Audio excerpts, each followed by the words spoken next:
Hey everyone, Tano from FenixBazaar.com, and I've got a little insight into the biggest game of 2017 so far. 5 years in the making, Mass Effect Andromeda finds itself breaching the stars and readying a launch into the unknown. I got a chance to spend about 2 hours playing the game, and here's what I thought. Now, we've been here before. Some things are different. It feels strangely familiar, yet that sense is drowned out by confronting and certainly confident philosophical changes, many of which have a long journey towards galactic conquest.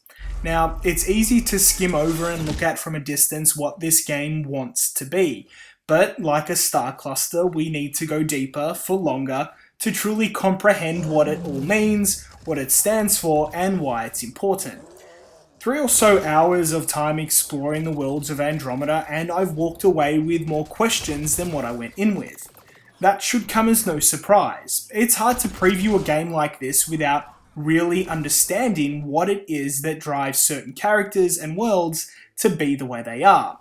Sure, I understand the basics, the fundamentals that form the building blocks of something much larger, but this is more than just a natural evolution.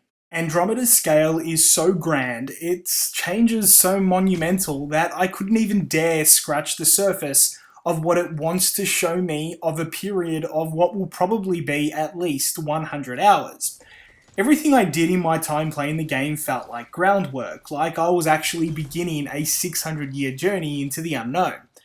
I guess that's the point, but I'm admittedly a little bit uneasy about really diving into what makes the combat good or bad, or how dialogue and morality changes have evolved over time.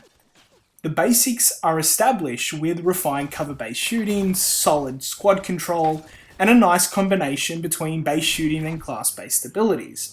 But I couldn't possibly know how the profile system works without having established a long-term progressive goal with my chosen character.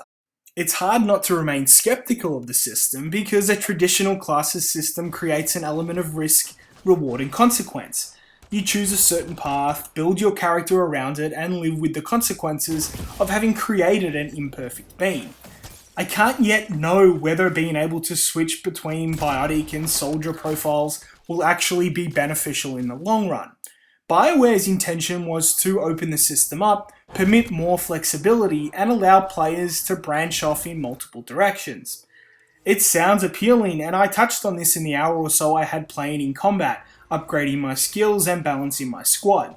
The sheer depth, complexity, and scale of the classes system was enough to have me wasting away what little precious time I did have with the game, and I guess that's a good sign. My primary concern is that the system lessens the consequences for the player.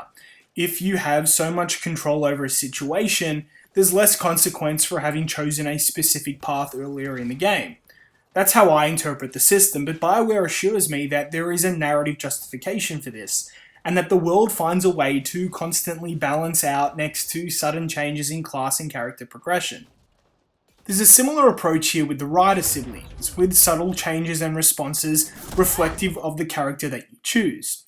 There's no major narrative shift here, but Andromeda does an interesting job early on in establishing a character bond unlike anything we've seen in the Mass Effect franchise before. That's something I personally can't wait to see developed further, because the introductory stanza blends mystery with emotional drive. I think all players are going to find something to like in both Sarah and Scott. The Andromeda crew is closing in on their destination and will break out of stasis in the coming weeks. Questions still linger about major changes to classes, profiles, and the morality system, all of which are pretty major pillars of the Mass Effect franchise. Changes I've experienced so far mostly appear to have the fundamentals to work over the long term, but I'm still curious to see how it all ties together into a bigger package. Come March 21, we'll meet the crew of the Tempest and finally put them through their paces.